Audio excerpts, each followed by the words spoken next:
These neg-am loans, they happened during the GFC. They happened in 2008 and they were bad then and they're still bad now. And the government is kind of following the same playbook as in 2008. Everybody knows there's a problem. I know there's a problem. You know there's a problem. The regulators know there's a problem. Everybody knows there's a problem, but nobody is doing anything about it. Now, why is nobody doing anything about it? Dodgy mortgages to go with a dodgy government. That's exactly what we have in Canada. Guys, today I was chatting with Travis at Real Estate Mindset, and he's in the US, so it offers a fresh perspective on what's going on here in Canada. And he kind of found it absolutely insane when I was talking about the type of mortgages that we have in Canada, when I was talking about the fraud situation that is going on in Canada. He couldn't believe that this was happening. And you know, this rung the bell in his head about the global financial crisis and some of the problems that the US had in 2008. You see, the US had very similar problems to the problems that are happening in Canada right now. These mortgages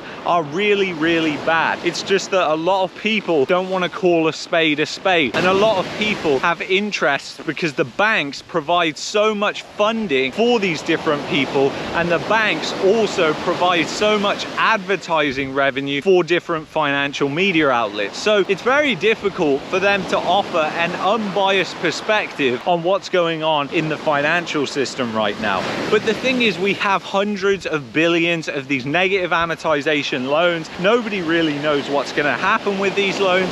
And in this video, I'm going to tell you what's going to happen with these loans, and we'll see what happens with these loans, because things could change, the government could do different things, so there's always a chance that things could change. So as it stands right now, you have all these negative amortization loans, and a lot of them were took out in 2021. So let's take the person from 2021, for example, who puts 20% down, who buys that home peak market price in 2021, and now what's going to happen to them?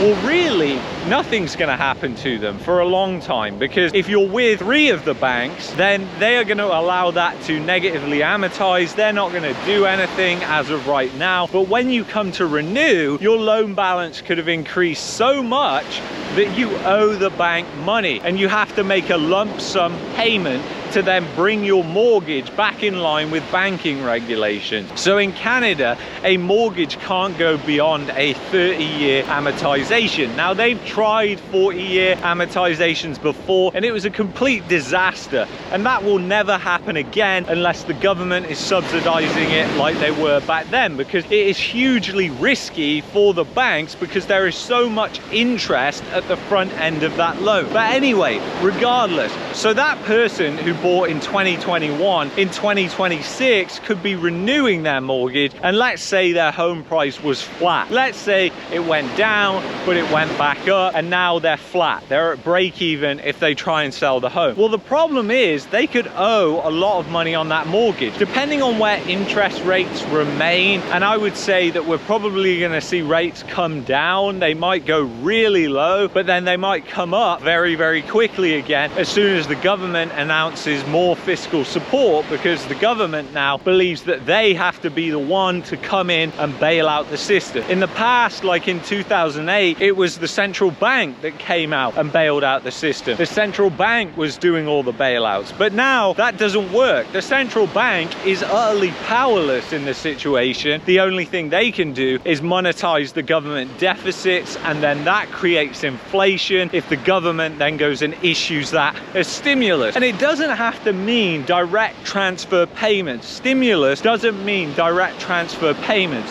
What it can mean is that they just offer mortgage relief. They just say to people, like they did in 2020, that you don't have to pay your mortgage, and then essentially they subsidize it. So what happens then is you've got stimulus, because it has a stimulative effect, because essentially that money is then going straight into the back pocket of the consumer again, and then we have inflation 2.0. So that could definitely happen. But getting back to the person who bought in 2021 with this negatively amortized mortgage, depending depending on how long that loan has been negatively amortizing, you know, their LTV ratio could have gone to 80%. So that's what it started at. When they put 20% down, they would have had an 80% loan to value ratio.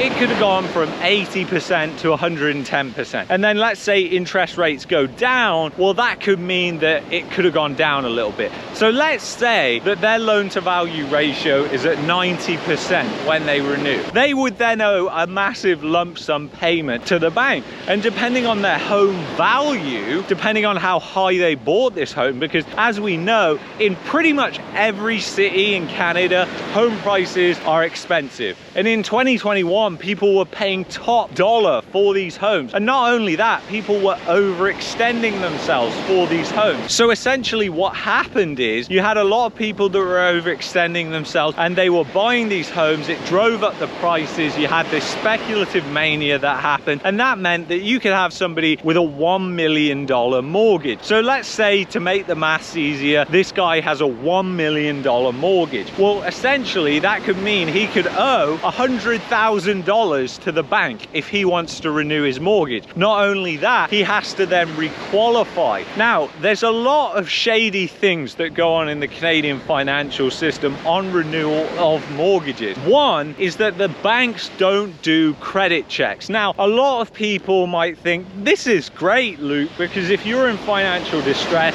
if you don't have a job, the bank renewing your mortgage is a great thing. The thing is, they have the right to do a credit check on people, and they have the right to refuse those people as well. Just because they haven't done it in the past does not mean they're not going to do it in the future. And considering where we're heading with these mortgages, considering defaults, the trends are going up and up and up and up, you are likely to see more and more credit tightening, which means the bank are going to be more likely to do things like credit check people. And the problem is that then leads another risk that that person can't then re-qualify for the loan. So then that can mean that a lot of people suddenly are forced onto the market. You have a big foreclosure crisis because these people can't sell. Now that's what could happen in a nutshell. But I want to break this down for you. These mortgages, these neg-am loans, they happened during the GFC. They happened in 2008, and they were bad then, and they're still bad now. And the government is kind of following the same playbook as in 2008. Everybody knows there's a problem. I know there's a problem. You know there's a problem. The regulators know there's a problem. Everybody knows there's a problem, but nobody is doing anything about it. Now, why is nobody doing anything about it? Part of the reason is virtue signaling. That's all that this government wants to do. The reality is nobody wants to do anything because they realize that if they do something and then the system breaks,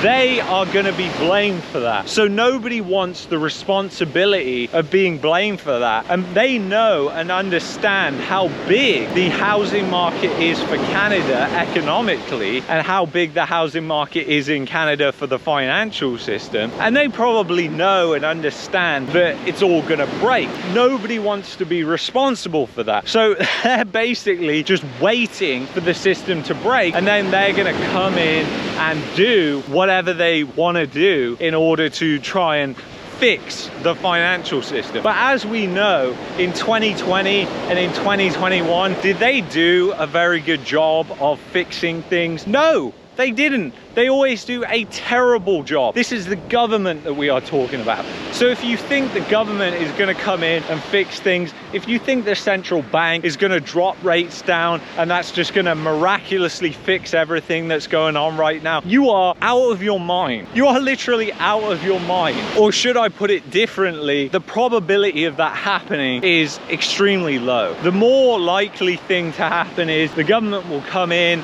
do their thing, virtue signal, do whatever they have to do, like the Obama government did in 2008 with loan modifications. I was talking to Scott Walters about this. The Obama administration allowed people to do these loan modifications where if they could prove they were in a hardship, they would have to submit that they lost their job and everything like that. Then they could get a loan modification. They could lower their payment. But that didn't stop the global financial crisis, because values had been hit so badly that people just started to realize and walk away from the homes. Now, people will say there's no risk of that happening. It's already happening, guys. That is already happening. You're seeing it in new construction. People are walking away from hundreds of thousands of dollars, but you're beginning to see that also happen with used homes in terms of people walking away from the deal or the deal falling through. But the reality is a lot of these people are going to realize eventually, once they eventually escape the denial phase, that hey, there's no point in us keeping this house. It's never going to get back to the value it's at right now. At least